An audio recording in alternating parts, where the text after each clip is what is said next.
So eventually, my mom found us up there partying, and she found out that the boys were at the parties and it wasn't just us girls, and that, somehow alcohol had found its way to the parties. And so she was super furious. And I don't blame her.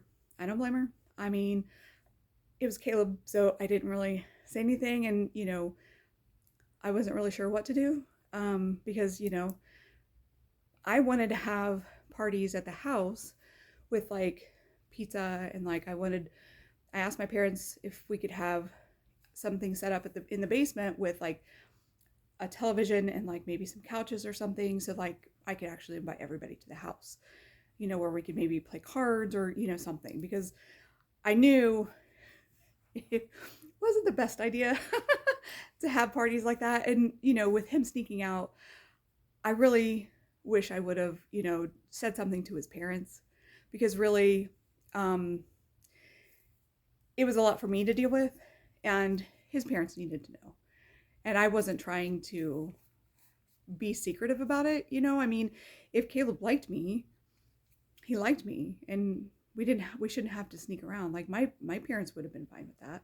And the boys coming over, I mean, that I don't think that would have been a huge problem, but you know they would have had to come like during the day, and like I don't know, it would have been different. If I had told my parents and my dad knew more, I think it would have been handled differently.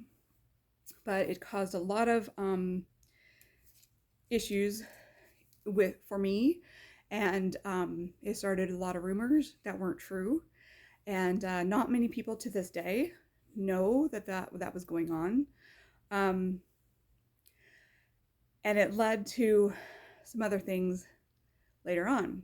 Um, that group changed over time, with the guys and the girls and things like that.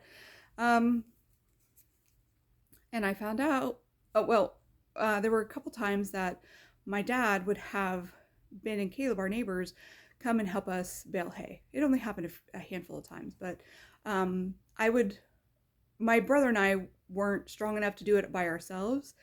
And like, um, we just needed a couple extra hands. So my dad arranged it so that Ben and Caleb came. So I didn't really think much of it.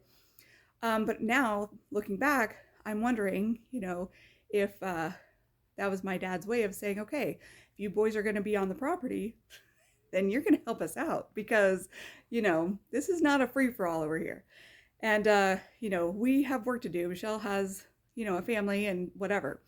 So the boys would come over and bale hay with us, a couple times a year, just for a couple of years.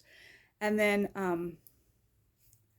a friend of mine came over one day, and she's like, Michelle, why don't we go toilet paper Caleb's house? And I was like, oh my God, no, no, we don't do that to each other. I'm not going to start that. I don't want that war. No. Well, it's just toilet paper. I'm like, okay, fine. She talked me into it, whatever.